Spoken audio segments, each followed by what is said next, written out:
They called him untouchable, a respected lecturer, a devoted churchgoer, and the younger brother of a powerful politician. But behind the perfect smile and Sunday sermons, Dr. Raymond hid a dark secret. The church bell rang loudly that Sunday morning. People filled the pews, singing and clapping their hands with joy. Among them sat Dr. Raymond, a 55 years old man, dressed neatly in a fine suit, Bible in hand, eyes closed as he hummed to the hymns. To everyone in church, he looked like a holy man, a man who loved God deeply. He never missed a single Sunday service. The pastor always called him a devoted member. But behind that calm face was a man with a dark heart. Dr. Raymond was the younger brother of a powerful politician, a man who controlled the state like his personal empire. Because of that connection, Dr. Raymond believed he could do anything and no one would dare question him. He worked as a senior lecturer in one of the biggest universities in the state. To his students, he was not just a lecturer, he was a terror. He shouted at them for small mistakes, failed them without mercy, and used fear to keep everyone quiet. Most of his female students avoided his office because they knew what he wanted. Not hard work, not intelligence, but their bodies in exchange for marks. Those who refused to give in to him faced the worst kind of punishment. He would fail them again and again until they gave up or broke down in tears. Over the years, his wickedness grew. He enjoyed watching his students suffer. He felt powerful when people feared him. At home, things were not better. His wife, tired of his wicked heart and unfaithfulness, packed her things and left with their 3 children. God will judge you one day, Raymond, she said as she walked out. But Raymond only laughed. He didn't care. He had money, power, and connections. In his mind, no one could touch him. That night after church, he knelt beside his bed to pray, pretending to ask God for forgiveness. But even his prayers were fake. His heart was far from clean. Somewhere deep inside, he felt untouchable. He believed his brother's name and political power would cover all his evil deeds forever. Annabel was one of the brightest students in Dr. Raymond's department. She was beautiful, calm, and respectful, the kind of student every lecturer wished to have. She always came early to class, sat in the front row, and took her studies seriously. But her life changed the day she met Dr. Raymond. At first, she thought he was just a street man who loved discipline. She had heard stories about him, but she refused to believe them.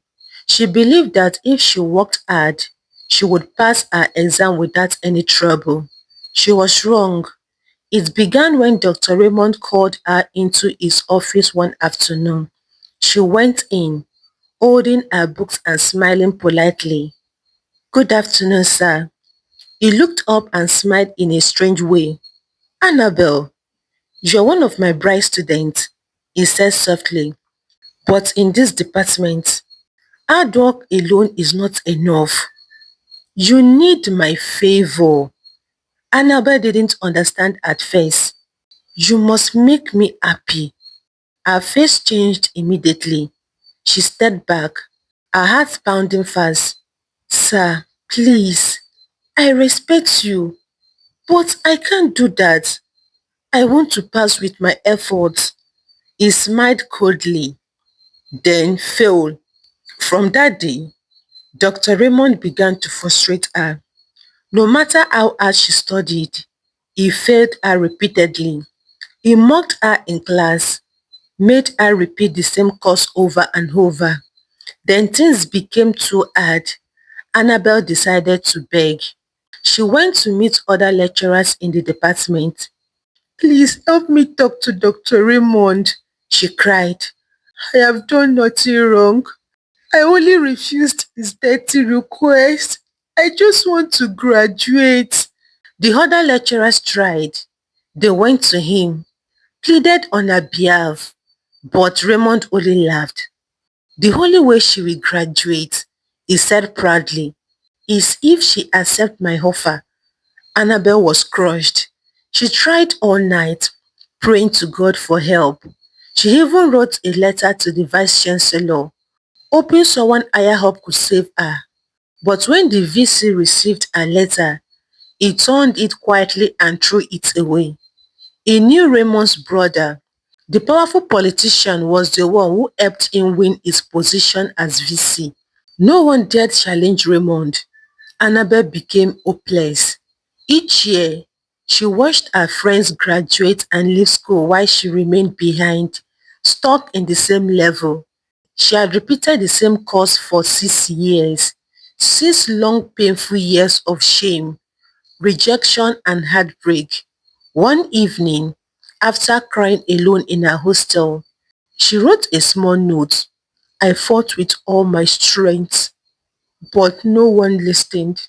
If God is just, may he fight for me. Then she ended her life. The whole campus was silent when the news spread. Students wept, lecturers whispered, even those who feared Raymond began to hate him. Annabel's parents came to the school in tears. They could not believe that their holy daughter, who had dreams of becoming a journalist, was gone. As they stood behind her coffin, her mother raised her hands to the skies and shouted, whoever caused this pain will never know peace. The blood of my daughter will cry from the ground until justice is done. Everyone shivered.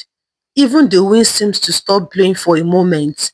But Dr. Raymond, he stood far away, watching quietly, pretending to be innocent. Months passed after Annabel's death, and the school moved on. Her name slowly faded from people's lips. New students came, new memories replaced the old ones, and soon it was as if Annabel had never existed.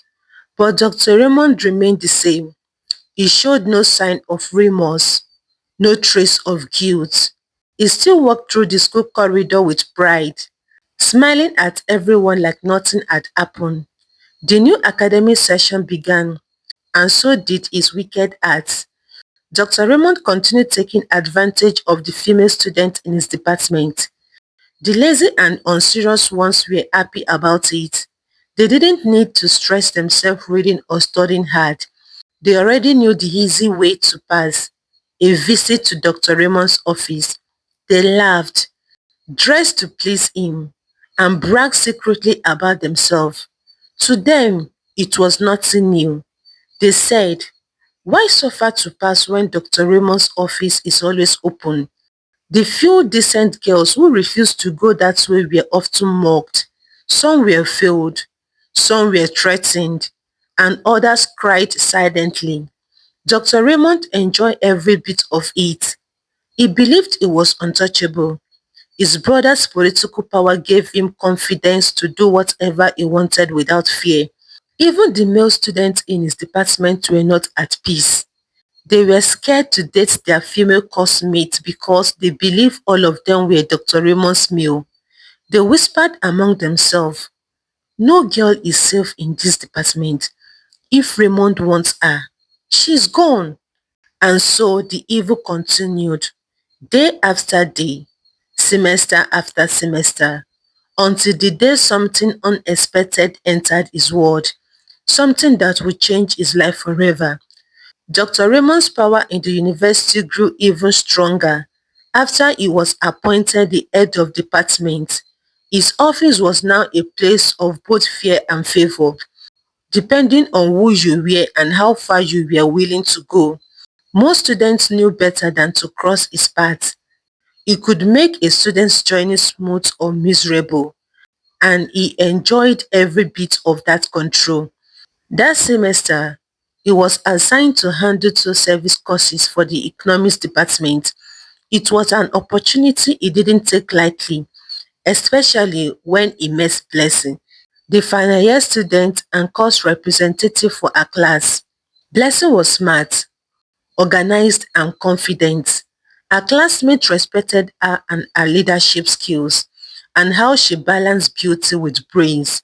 She wasn't loud or flashy, just graceful and focused. Whenever she walked into a classroom, she carried an air of quiet strength that made people admire her. The day she went to Dr. Raymond's office to submit her class course form, everything changed. "Good afternoon, sir," she greeted as she knocked gently and walked in. Dr. Raymond looked up from his desk, his eyes immediately fixing on her. He had seen countless female students over the years, but there was something about Blessing that caught his attention instantly. Her calmness, her confidence, her charm. "Ah, the course rep," he said, smiling faintly. "Please come in." She walked closer and handed him the form. He glanced through it slowly, then looked up again, his gaze lingering longer than necessary. "You are in final year, right?" he asked. "Yes, sir," she replied, her tone polite but caution. "Good. You are handling things well for your class." "I like that," he said, his smile deepening. "Keep it up." Blessing smiled shyly. "Thank you, sir." From that day, Dr. Raymond found excuses to call her to his office, sometimes about missing attendance, other times about departmental coordination. Blessing, being a responsible course rep, always responded, not suspecting his hidden motives. One afternoon after lectures, he called her again. The corridors were quiet, most students had gone home. She entered his office and found him alone, leaning casually on his desk. "Blessing," he began, lowering his voice. "I've been watching you. You're a beautiful and intelligent young woman. I like you." She froze. "Sir," she asked, pretending not to understand. "You heard me," he said, stepping closer. "You don't have to stress yourself reading too hard. I can make sure you pass both my courses easily if you agree to be good to me." Blessing's expression changed. She took a deep breath and shook her head. "Please, sir, I respect you. I can't do that. I just want to graduate honorably." Dr. Raymond's face darkened instantly. His voice turned cold. "So you are too holy now. Do you know how many girls in your department are begging for this same opportunity?" "Sir, please," she pleaded, holding back tears. "I don't want any trouble." "Then leave my office," he begged, waving her away angrily. When the final result came out, Blessing failed both of Dr. Raymond's courses, the only two she had ever failed in her entire 4 years of study. She was shattered. Her dreams of graduating with first class vanished in one cruel stroke. She cried. She begged. She visited his office again, hoping he would have mercy. "Sir, please, I can't graduate like this," she wept. "I worked hard. I attended all your classes. Please, sir, reconsider." But Dr. Raymond only leaned back in his chair, smiling wickedly. "Next time," he said coldly, "learn to appreciate those who have the power to bless you." Blessing left his office with tears streaming down her face, but in her heart, a storm was rising. She looked back once more at the door to his office and whispered quietly to herself, "You may have power now, but you are not my God." Dr. Raymond had finally gotten what he wanted, or so he thought. He told himself that Blessing was a special one, and for a special meal, he needed a special place. He invited her to his house one quiet evening, pretending they needed to discuss how to fix her failed grades. Blessing hesitated. Her heart told her something was wrong, but her desperation to graduate pushed her to go. When she arrived, she pleaded with him one last time. "Sir, please," she cried, her voice trembling. "Have mercy on me. I can't lose everything I have worked for." But Dr. Raymond went deaf to her cries. His heart was cold. His mind clouded with self-desire. That night, he crossed a line that sealed his fate forever. When he woke up the next morning, his blood froze in fear. Right beside him, coiled on his bed, was a giant black snake, its eyes glowing like fire. He screamed and jumped out of bed, running out of his house barefoot. His heart pounded wildly as he gazed for breath outside. When he rushed back into the room moments later, the snake was gone. Only a cold wind blew through the open window, and Blessing's handbag, which she brought the night before, had vanished. From that day, Blessing disappeared completely. She never returned to class. Her friends didn't know where she lived. Her phone stopped going through. Nobody ever saw her again. Rumors spread across the campus. Some said she traveled. Others whispered that she was never a normal student to begin with. Dr. Raymond knew deep inside that something wasn't right, but he couldn't tell anyone. He was too scared to speak. How could he explain what he saw? Who would believe him if he said he slept with a snake? Weeks passed, and his life began to crumble. He started having nightmares, hearing strange voices calling his name, feeling invisible hands touching him at night, seeing shadows crawling across his walls. His once proud body began to decay from the inside. His skin peeled, his breast stank, and his strength faded. Doctors ran every test but found nothing. They said he was healthy, yet he was dying slowly before their eyes. His colleagues whispered that he had angered someone powerful. His students said it was karma. Some pitied him, but many rejoiced quietly, saying justice had finally come. One day, a few of his close friends took him to a minister of God for help. During the prayer session, the atmosphere turned heavy. The minister stopped suddenly and looked at him. "Dr. Raymond," the man of God said in a firm voice, "you have destroyed too many innocent lives. Their cries are hurting you.